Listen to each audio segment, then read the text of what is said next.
About how old were you in 2001, when the Um, Twin Towers were hit? I was 29 at the time. I'd done a few years in the military before then. When I left high school, I did a couple of years in the military, and then I got out. I started working, going to school, and then 9/11 happened, and I just felt a calling to go back. So I decided to. I had done active duty in my first term. My second term, I decided to do the reserves, and I was a medic, so I needed to pick a unit that was going to help me get back up to speed. So I chose, they gave me an option to go into either a military police unit as a medic or go into the 344th Combat Support Hospital. I said, you know what, I better take go work with the medics and the doctors and the certified nurses and all the EMS providers from New York. They were made up from like New York, New Jersey, and Connecticut. So I was like, these people will help me get up to speed faster, and they did. They really helped me. They helped me get trained, recertified as a medic, get some other certifications, and and just being around them because, like I said, and a lot of these people were reservists who were at the World Trade Center scene on 9/11. And just to get their perspective and everything, so being around real heroes was, was very encouraging to me.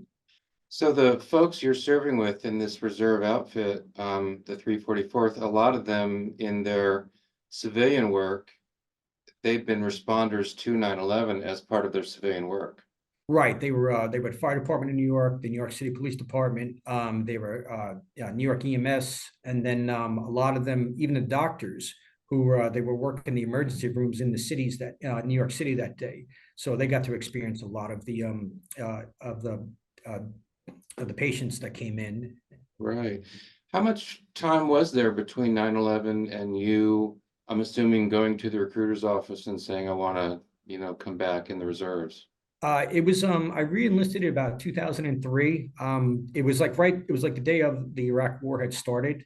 It's like so it was like they weren't sure, they were still the investigation was going on that if we were going to go into Iraq or not. And then George Bush did his investigation, and then they brought the report that there were weapons of mass destruction. So we was I thought that would be the best time to really re-enlist and to go in because at the time they were only really just some skirmishes in Afghanistan where they were trying to target these terrorist groups. Nothing was Right. really full-fledged. So I didn't, I wanted to make sure that if I was going to go, I was going to get deployed. I really wanted to deploy overseas. And when you arrived in Iraq, what was the state of play? Because, of course, very early it seems like Persian Gulf 2.0, like this is going to be super easy. And then the insurgency takes shape, and then we're like, oh man, this is a mess, and it goes on for a long time. So what was the state of things in Iraq when you arrived? By the time I arrived, President Bush at the time, he had declared victory like 6 months after the war started. But then you're Right. right, Preston. The insurgency groups just came in like a flood from everywhere, all over the Middle East, even Turkey and some other places. So by the time we got there, it pretty much was just like an occupation force to try and like protect. Like they had liberated the Iraqis from Saddam Hussein's regime, the Ba'ath Party, and then at that time it kind of like that's when you saw like all these different groups coming in to try and take a shot at like any American force or coalition force that they could to try and get out the invaders or just whether they were there for either maybe try to gain some sort of power or foothold or if they just felt that it was their religious responsibility to do so. Yeah, there was by that time in 2005 when we got there it was all about just trying to uphold what the forces had won had when they declared victory. But then again, what was really a recruiting for these insurgents to come in or anyone who really wanted to take revenge against the United States was the scandal at Abu Ghraib. Abu Ghraib is actually the name of a town, which holds about 1.1 million Iraqis. It was just about 30 miles south of Baghdad. And for 1.1 million people to live the country's only made up of like 20 some odd million people. So that's a pretty significant sized town. And then the prison was inside the town. And the all the crimes against humanity that occurred there by the the former units that were there, by the MP units. That was really that was like a rally cry for the insurgents to come in and try and get the invaders out, or maybe for someone to try and come in and gain power. So when you're on your way to Iraq from the States, you did you know you were going to Abu Ghraib at that point? Yes, we were told in advance. We did about 6 months of training to prepare for that Abu Ghraib mission in itself, because that had changed that whole scenario with the atrocities committed by Sergeant Grainer and those kids, those other his fellow soldiers under his command. That had really just put us in a bad spot, internationally. So they chose us specifically. They trained us especially to raise the level of detainee healthcare, but also to try and help with the ethical mess that was created there. Just we were trained by in Wisconsin and in Louisiana, just for like all the different scenarios, combat scenarios, and also just for trying to get them the best care we can, and to get prepared for the really harsh conditions that we were going to be exposed to. So we weren't going to a place where it was going to be fully functioning in a state hospital in the States. We were going to be pretty much living no better than the detainees did at the time, without too much electricity or anything else. And did you feel like part of the training also was kind of a part of it was focused on public relations? Like, we've had this sort of media disaster, these negative incidents that have taken place in Abu Ghraib. It goes global. Now we're going to Abu Ghraib, and among our responsibilities is to, present a better picture. Is that kind of part of the training? Yes, it was. They were stressing the hearts and minds campaigns about us, which is try and be merciful towards them, listen to them, be merciful towards them, give them your utmost attention. Don't be concerned about why they're there or what they're there for. Just try and do your best to help them. And that's what we really focused on that as much as anything else. And the we were made aware too that the world was watching the whole time. They definitely was watching, not just the States. Everywhere we went, everybody was keeping an eye on Abu Ghraib, because it's um, every time that is mentioned, the first thoughts or visualizations that come to mind are about what happened with the abuse scandal in Sure. 2003.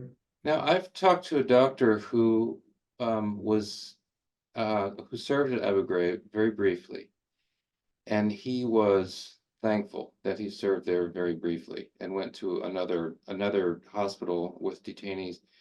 He said that this place was just awful, and that it was, he didn't use this language, but the gist of what he said is that, just the context of this place, the way this place felt, the way it was built, it was psychologically and spiritually just oppressive. Those aren't his words, but that's the idea that he conveyed. Does that resonate with your experience at all? I could see where the doctor's coming from. I can.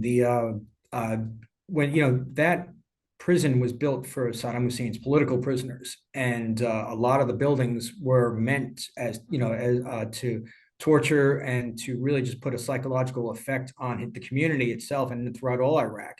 And that's how he maintained his power.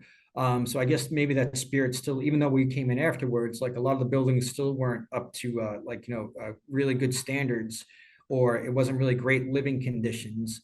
And the detainees, there was such a high volume of them. I could see where the doctor's coming from, that we can't, that though we tried our best to get them the best care we could, with the thousands and thousands of them that were there, and the limited staff that we had, it was kind of hard to really get them, everything they needed. I Yeah. remember that, we're going into a third world country. Saddam Hussein, he was so sanctioned that he couldn't get anything to come in, during his regime. So it's like his hospitals were lacking from the beginning. His schools were lacking. And all the other sanctions that not just we put on, the world put on, really, it just really oppressed his people. Now, one of the things he mentioned, and I think you mentioned the same thing in your memoir, seeing the hooks in the ceilings in some of the prison rooms, and it's not hard to imagine what that was for, hanging people up and things like Right. that. Did you see those? Yes, it was, and then we saw like the execution chambers too, with the hang, where they would hang some of the prisoners from, they would snap their necks from the ropes, and like it's really scary what they would do, and it was kind of and you'll hear about it from like and read about it like in other regimes, like a Stalinist regime or a Mao Zedong regime. It was the same thing. They rule by fear, and it's like, and even if you were suspected of saying something negative or wrong, you could be taken away, interrogated for months, or your family could be taken away. So it's pretty scary. It's like it's like think about that. Just someone's coming into your home in the middle of the night. It's like, and an unknown accuser just just goes and takes you away. Yeah. Now, this question, the point behind this question is not to try to excuse or explain away what happened with the scandal. But as I'm guessing, the young people who were involved in what became this international scandal, I'm guessing that when they're flying to Iraq, they're not telling themselves that that's what they want to do. Oh, I want to get there and I want to abuse people and I want to humiliate people and I want my face to be on main magazines and newspapers around the world.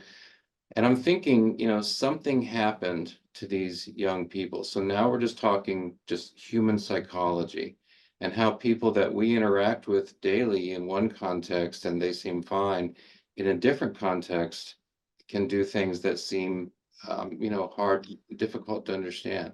So again, the point is not to try to explain away or excuse, but having spent, about a year in that context, and everything that goes with that, you're far from home, you're in this radically different environment. If you do go to religious services, it's not your church back home. You don't have your Sunday school teacher or your synagogue leader to remind you of things. Everything that's going on, things you describe in your memoir of detainees who, it seems no matter how much you try to do for them, there's ingratitude, there are efforts to get more, get more, get more. So anyway, I mean, given all of that, is it possible for you to understand at just a simple human psychological level how that happened? Certainly, I can definitely see like that could have been me, Preston. I could have been one of those kids. These kids were right out of high school. It's 2003. 6 months earlier, they're at their senior prom. Now they're in this, in Iraq, trying to, under the pretense that we're looking for weapons of mass destruction. It's like 9/11 is still fresh in everybody's minds. And you got to look at their squad leader, Sergeant Charles Grainer. This guy, they're going into a prison, and Sergeant Charles Grainer, he was a corrections officer. This guy, it's like, he was in his 30s. He was a corrections officer. He had a maximum security Pennsylvania prison. So if I'm in these kids, I'm certainly going to follow his lead. Okay, he's an NCO. He's got experience. If anyone knows how to handle this thing, I'm gonna definitely follow his lead. And I guess that's what happened. Like I know I could have been one of those kids. Well, he's telling me to do this. It doesn't seem right, but you know what? He has all this great experience. He's definitely confident in what he's doing. It's like I gotta do what he says. It's like, and I could have been one of those kids. It's like I do sympathize with them, Yeah, but I don't excuse them. right, sure. And that's the line you've got to walk. Um, let's pretend for a second that we're on one of these news shows where you have like 3 minutes to discuss your experience. Um, and how would you saw a slice of Iraq that a lot of people have heard of, Abu Ghraib.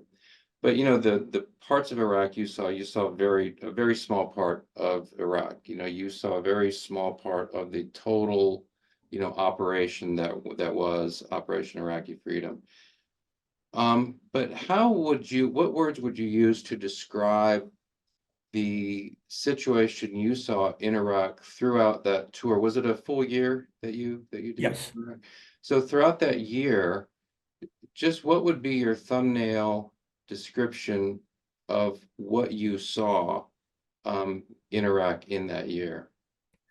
I think for me, from my experience, it's you you want the best for the Iraqi people. I saw how much, I interacted more with the detainees, which really helped me gain an understanding of what their lives were like, how that how they how they had to live hand to mouth in most cases, how they couldn't get anything, even education. And interacting with the people seemed like, okay, this is what their lives are going to be like. It's like their cities are underdeveloped. They're living in an oppressive regime, and now they seemingly have this freedom with Saddam getting ousted and getting arrested. It's like now you're thinking, okay, that's a good start, but it seems like in my whole year there, it just didn't seem like it was going. It wasn't concluding to get what we really wanted for them or what we really hoped to get them. And between all the insurgency groups coming in, there were times I wondered, did we actually make things worse, not just for Iraq, but for the Middle East by taking Saddam out? Because in one way, yes, he did oppress his people. In another way, he kind of created a lot of stability for the region, in Iran and the other countries, Yemen. It's like while Saddam was in there and his regime was in the Ba'ath Party was in there, there was a relative, stability throughout the region. So, right, I didn't see too much. I did see Baghdad. I didn't see too much of other Iraq or was in the cities with them, but I did get to interact with a lot of the people. And it's like my question to myself was always like, did we do any good helping them, or did we make anything worse? Did we put them in a worse situation? Is there another Saddam Hussein who's going to come in and gain power and take it? It's like and put these people under threshold of fear again. Well, as you look back on it now, I mean, almost 20 years Mhm. after, how do you answer those questions in your own mind now? My thoughts are always with the still with the Iraqi people. Like I always ask myself, like it's still a question mark for me, Preston. Like it's like, well, I'm always like I want to view it in a positive way, but we still have bases there for a reason. And now I think the Iraqi people, like there's been attacks on there's only about 2,500 troops from what I understand in Iraq now, but those small bases are starting to get attacked more and more lately. And we don't know where that's coming from, but from what I understand, the Iraqi people would like us to leave entirely. So it's like that for me, it's like, okay, did we do enough or did we do too much? And or did we it's like did we leave them in a better position? I do ask myself that all the time. I think about all the detainees who I interacted with, really became friends with a lot of them. And I say, I think about them often, like Dr. Mufid. I'm like, is he still alive? It's like what happened to him. He was so helpful to me in the camps. I It's want to like, ask you about Dr. Mufid in a minute. Um, one of the things I've been thinking about lately is, Vietnam vets um, have their own thoughts about the war, but about their conflict. But the key idea of that war was, well, we want to prevent South Vietnam from becoming communist, right?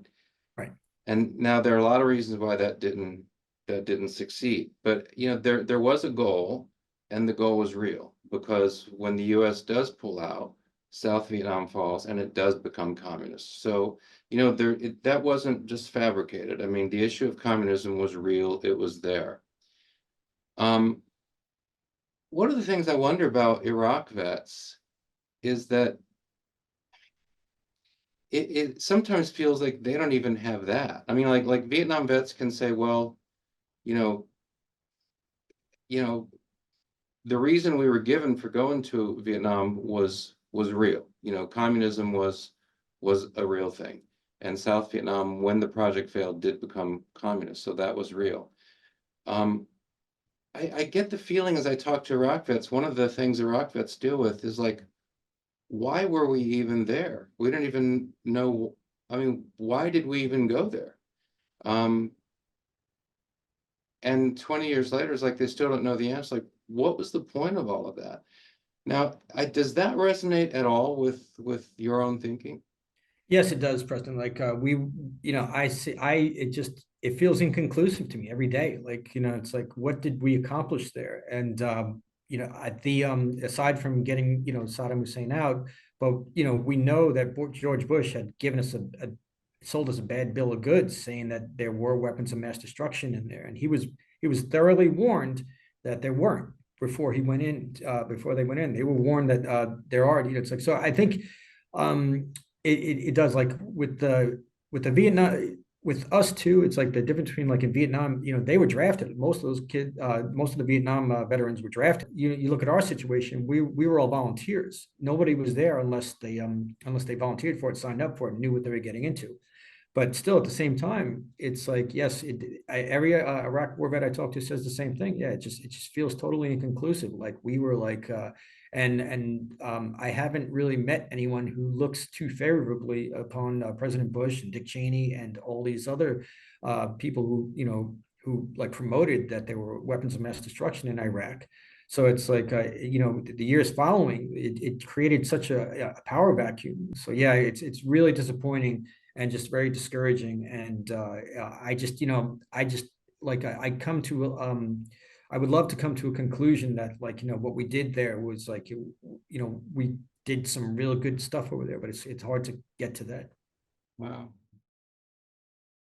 As a medic at Abu Ghraib, I know you did a lot of different things and had a lot of different experiences, but what would, if there was such a thing as kind of a typical day, what would the typical day be like? So we get out there about 0600. What it is, detainees were out in the camps. We had about 5 different levels of camps, and with thousands of detainees. And the more dangerous detainees, they were kept like, in a smaller camp. But I worked in all different portions of Abu Ghraib. I worked in the emergency room department for a month. And then for the most part, I worked in the camps. But we'd go out to the tents about 0600. We do like a sit call for the detainees. They'd come up. We disperse their medicines, which they would get right about the time that they would be served breakfast. They would get their medicines and their breakfast. Then I would do like a sick call for them. And what was great was that because of the English colonialism, most of them spoke English, or there was always somebody readily there to help them speak English. But yeah, most of them spoke English. I was able to communicate well with them. There was always a volunteer in the camps, like who was like Dr. Mufid, who was an Iraqi doctor who was caught up like in some sort of sweep, and he got taken in with the rest of some detainees by accident or something. But so we would do sick call. I would go back, take my notes, take them back to the doctor in our sick call tent.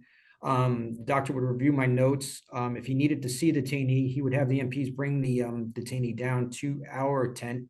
The doctor would evaluate him, and if they needed anything else, he'd send him up to the hospital for some sort of other evaluation or some sort of other test, and we'd go from there.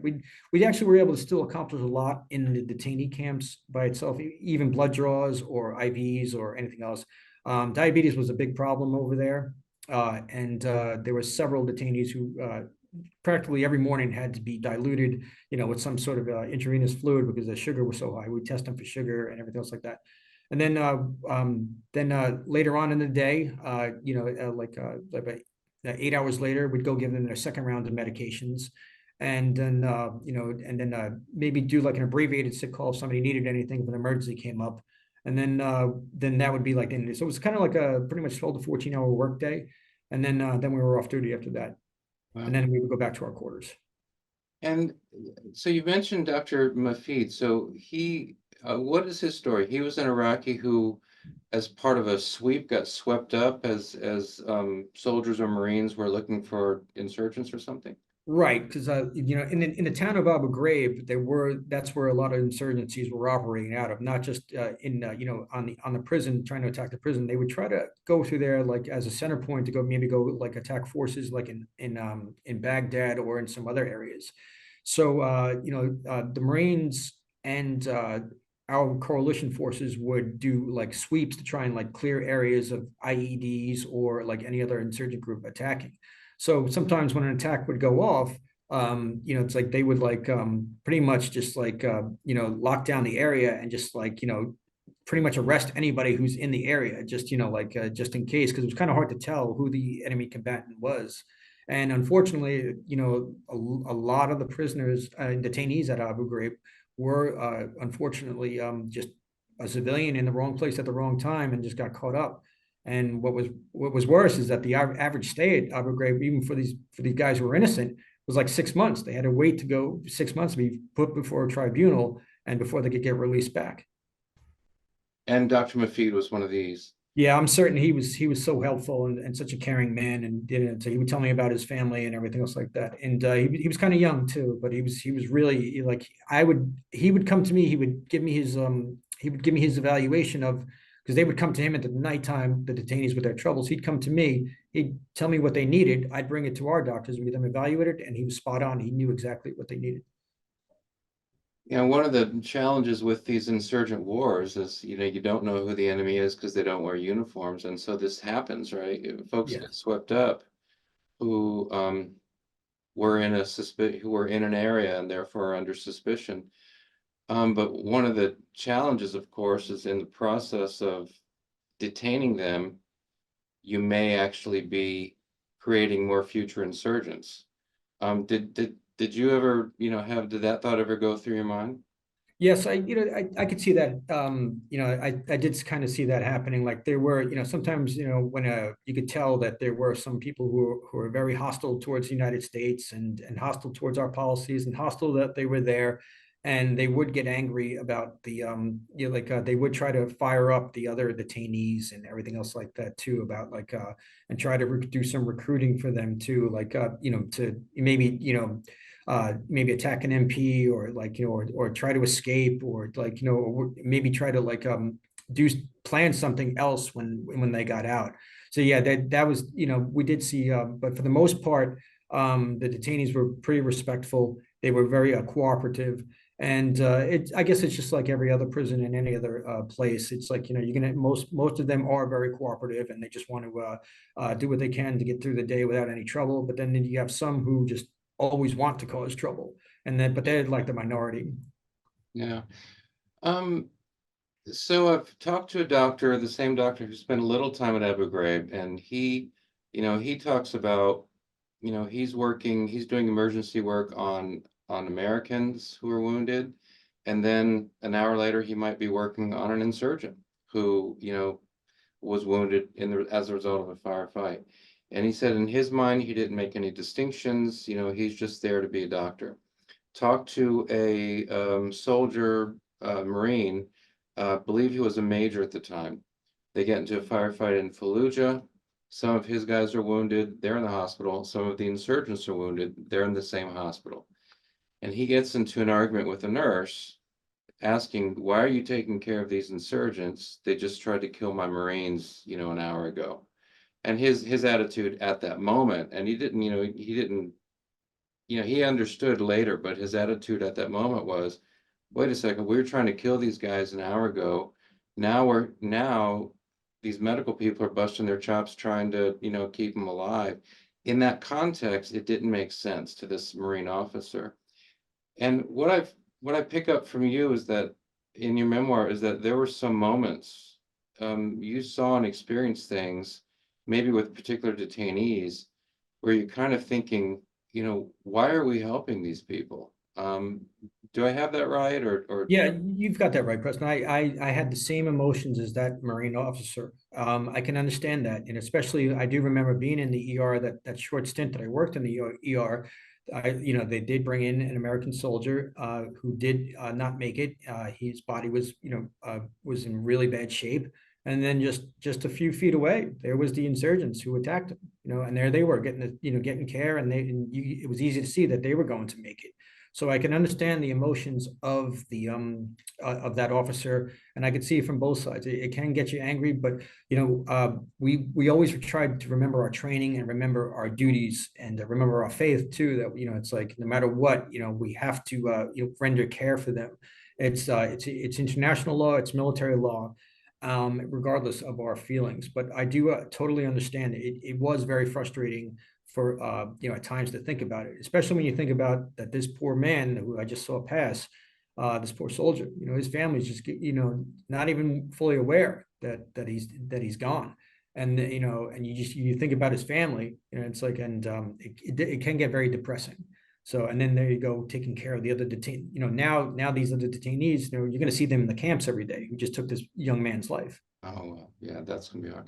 And you're right, not only do you see them, but one of them is smiling. Yeah, they often sometimes like even if they threw like a like a rock and hit somebody, it's like they were they could be very spiteful and like with that type of behavior, and they would like smirk or like like curse at us in Arabic and everything else.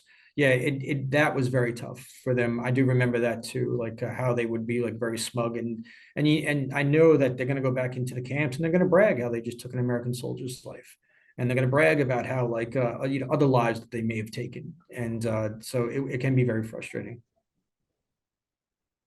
Did you have confidence? I'm relating what you're saying to what I've heard from others, and um, I'm thinking of this Marine major again, and one of the things he said was that we should have spent more time on hearts and minds. He's very much involved in the kicking doors down and, rounding people up part of the war.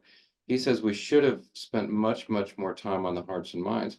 Your job has you, I think, pretty much completely on the hearts and minds side of things. I mean, not building schools and, and that kind of thing, but sending a message even to insurgents, we're not your enemy.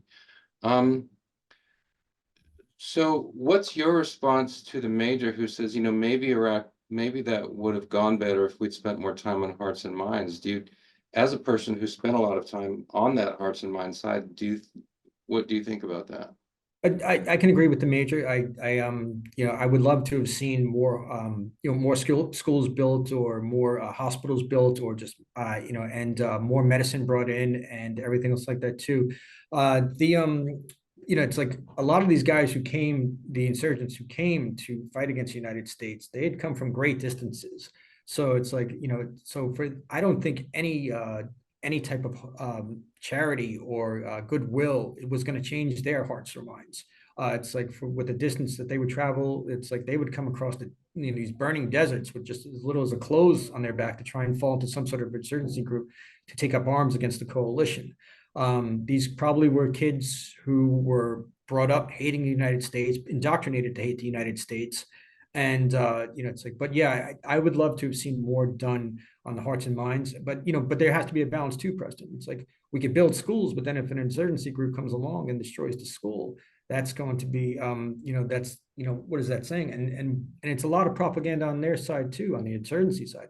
They could come destroy a school, but then they could just blame it on the United States. Look, the United States built this, but then they destroyed it. So there is a lot hard to get, but yeah, I would love to see the people more educated and to, on what we've done for them. And I think a lot of them did try to grasp it.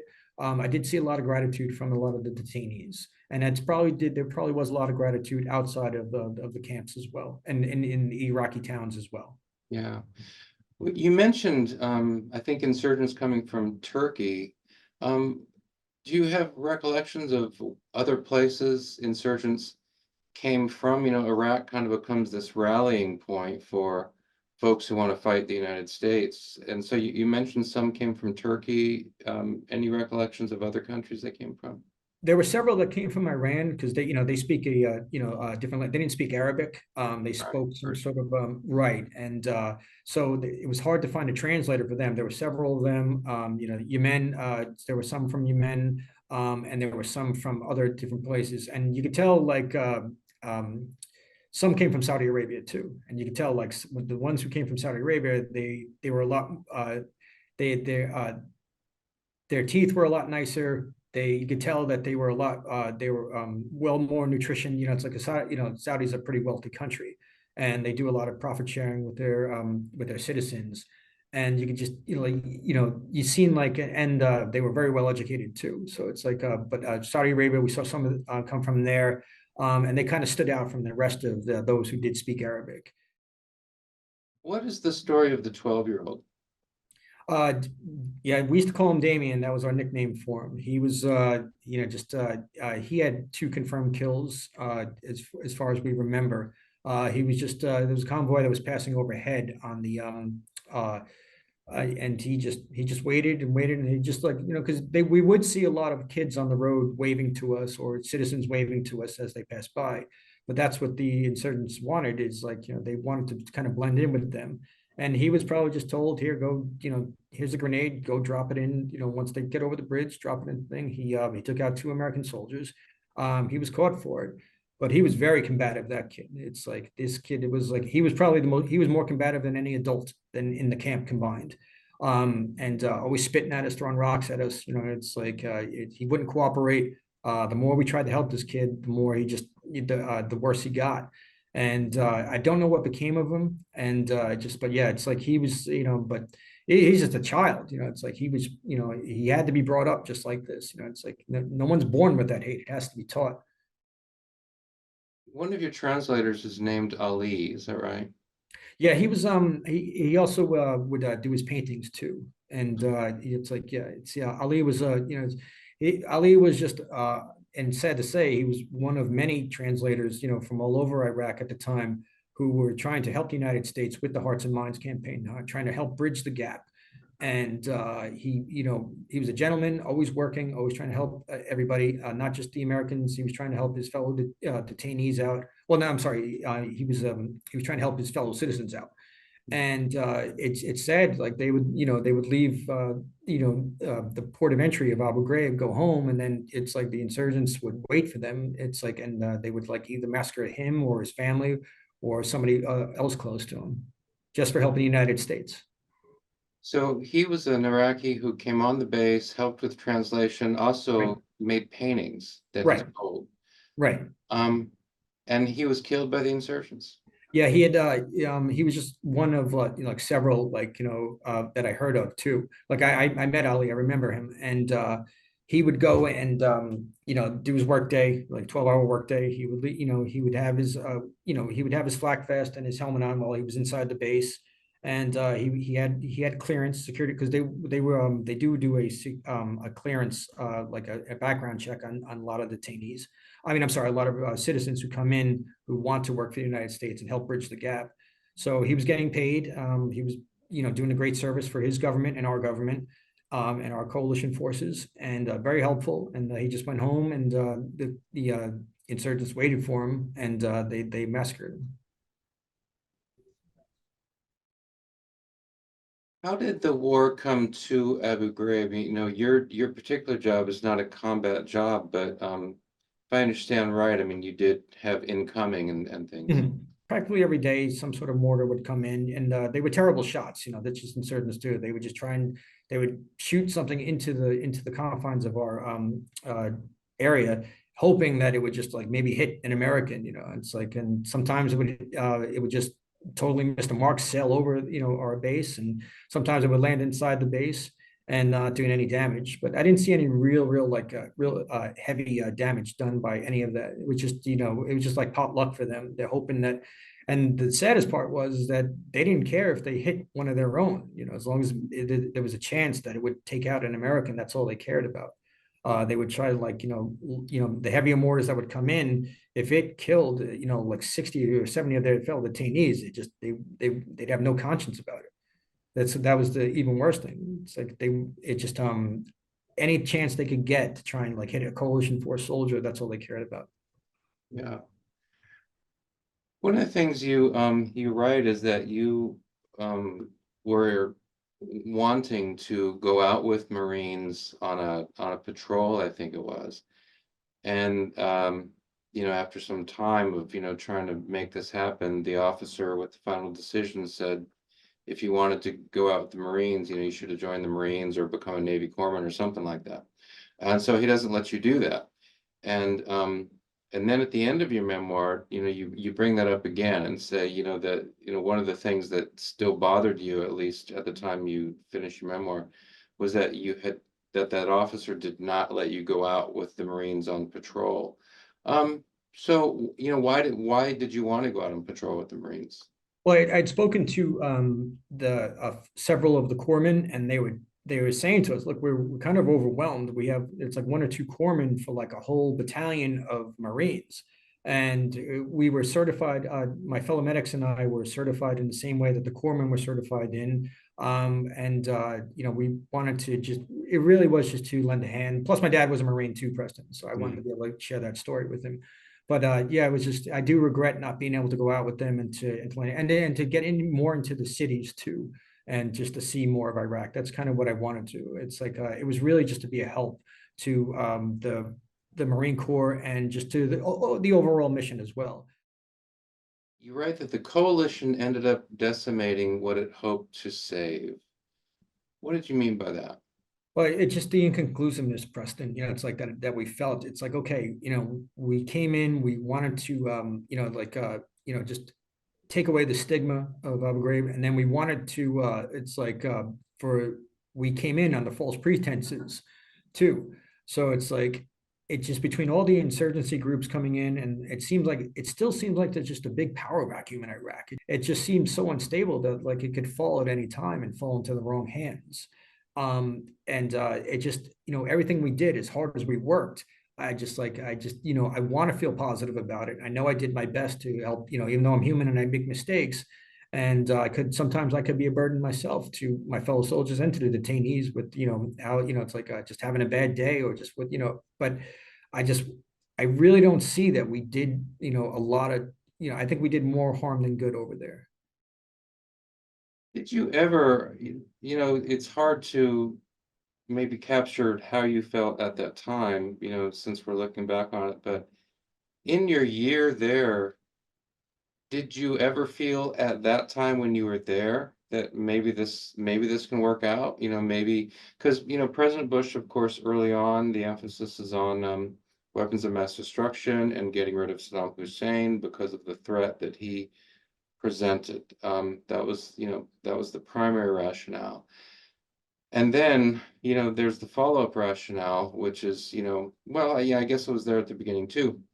We want Iraq to become sort of a model democracy within the Middle East. And I don't think anybody expects that Iraq is going to operate at the level of Australia or Japan, but maybe could operate at the level of the Philippines or Thailand, something like that. Um, did you ever feel in your year that that was possible? I I wanted to believe it, Preston. I really did, but it was really hard to see them grasping the idea of democracy at the same time. Like the people were grateful that they were liberated now, but it just seems like they were having spent generations under an oppressive regime. It seems like they just fell right back into it. And you see that a lot with a lot of communists, like dictatorships too. It's like the people just fall, they feel more like I wouldn't say more comfortable. It's a lot of fear and oppression that keeps them in line. But at the same time, it just seems like they kind of like getting herded, like sheep getting herded sometimes too. It's like into a corner. Like you wanted, I really hope that they would be able to have some sort of democracy for themselves. But my whole thing all along, I should say, is just like I just felt that if they did come, it wasn't going to last very long because there was too many other faction groups that want their lifestyle. They want things to be as they are in the Middle East. They hate anything Western.